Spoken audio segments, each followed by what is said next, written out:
Hello guys, നമുക്ക് ഇന്ന് നെയ്പ്പത്തൽ ഉണ്ടാക്കാം. നെയ്പ്പത്തലായാൽ നെയ്പ്പത്തൽ എന്ന് പറയാം. നമുക്ക് ഈ കപ്പിന് അളക്കട്ടോ. നേരാ ഷമീസ് കിച്ചൺ കണ്ടിട്ട് കപ്പെടുക്ക ആൾക്കാർ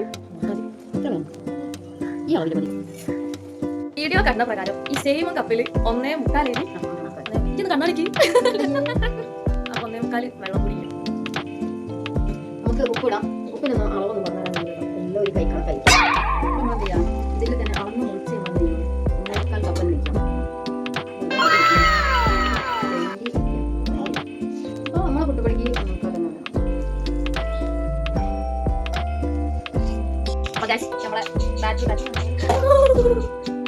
നമ്മളെ പൊടി ഇവിടെ സെറ്റ് ആയിരിക്കും.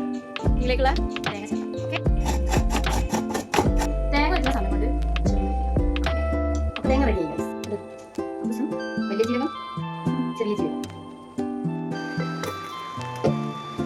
അല്ലേ? ആ നേരത്തെ മിക്സിയിലിട്ട തേങ്ങ നമ്മൾ ഒതുക്കിയെടുക്കണം. കുറച്ച് ഒരു സ്പൂൺ നെയ്യ് വയ്ക്കണം. അത് രണ്ടും കാണിക്കാൻ നോക്കുന്നത്. സോ ഗൈസ്, നമ്മൾ ആ പൊടി ഇതാ കുഴച്ച് ഇങ്ങനെ ആക്കിയിരിക്കും. നിങ്ങൾ എന്ത് ചെയ്യണം, ചെറിയ ചെറിയ ഉണ്ടാക്കാം. പിന്നെ ഞങ്ങൾ ചെറുതായിട്ട് പാത്രം ഒന്ന് മാറ്റിയിട്ടുണ്ട്. അപ്പോൾ നമ്മൾ എന്ത് ചെയ്യുക, ഒരു കാര്യം ശ്രദ്ധിക്കുക. ആദ്യമായിട്ട് എടുക്കുമ്പോൾ തന്നെ വലിയ പാത്രം എടുക്കുക, അല്ലെങ്കിൽ 2 പാത്രം എടുക്കുക.